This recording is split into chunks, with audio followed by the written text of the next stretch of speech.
My name's Terry Paton. I'm a Flash game developer, more specifically an indie Flash game developer. So I work for myself, producing content and games that I choose to make. Occasionally I do client work, publish games to the Android market, I publish games to Adobe in-market. I've also submitted a game to BlackBerry Playbook as well, so I kind of do a lot of things with Flash.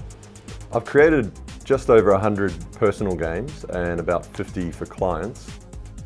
Creating computer games is a multidisciplinary sort of task. You need to, especially as an independent like myself, where you're making everything yourself.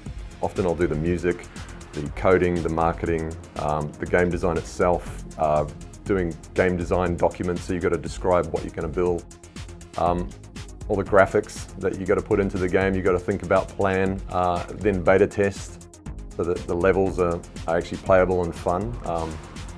So there's a lot to it. Yeah. Flash is a really easy product to use. I can prototype concepts or ideas that I have very quickly, and I can also get it out there to a mass market very easily. Flash has helped me to be more successful because I've been able to get my game out to a huge amount of people very easily and get responses back from them very easily about what type of games they enjoy, what kind of things I'm doing wrong in terms of making my games and how I can improve them. It's also helped me be successful in terms of making ad revenue from my games. Most of my games are free to play online, and I fund what I do by that ad revenue that comes in. So without Flash, using some other technology, I'd struggle, at least along the line that I take, to make money from what I do. Well, what I love doing day to day is creating content. I don't necessarily see myself as a coder. Unfortunately, I tend to come across as one, but I see myself more as an artist who uses a technology that happens to be handy at the moment.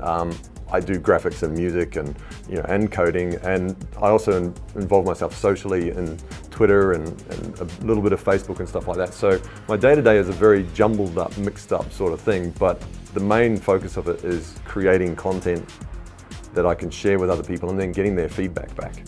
The design process of my games generally starts out as an idea that I have. I'll be playing something on an Xbox, on a Flash game that's online, or on an iPhone or an Android phone. But then that will inspire me, and I'll start sketching in my sketchbook. I'll start scribbling down little ideas and expanding it out. And then if the idea captures me enough, I'll start developing that further into a full game. Generally the process is I'll sketch like 10 pages of stuff and ideas and get that down. Then I'll start experimenting in Flash in terms of a rough game engine. And I find a sketchbook, a physical book to draw in, a really powerful and helpful tool when developing games.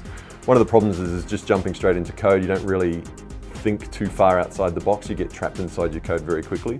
So I find by using a sketchbook, I can go off on tangents, and I'm not burning coding time, and I'm not exhausting myself on a keyboard. I'm actually able to experiment and look down different tangents of gameplay. One of the great things I love doing is also sketching up how the game might look. With my current game that I'm working on, Deep Sea Diver 2, I'm going for a hexagon layout and for the tile sets in the game, and this is quite a different take on games that I've made before. So it was really important that I had to sketch out what I was doing, and then how would that look, and how would the graphics perhaps look. So I had to come up with some rough scribbles, and then what I would do is go to Photoshop and then start playing around with that and mixing it up, trying to make it into something that I could see being a full game. The Flash community is enormous and incredibly supportive.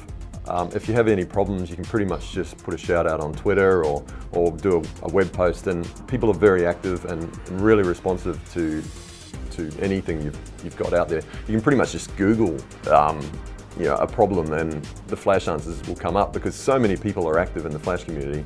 It's just insane. It's must be one of the biggest communities out there of coders. The only problem is it's so easy for me to do what I do with Flash that it's hard to leave. It's so easy to get all these third-party APIs and everything that's just there, and the community is just enormous. So it's difficult to turn away from Flash. Yeah. What? It's funny.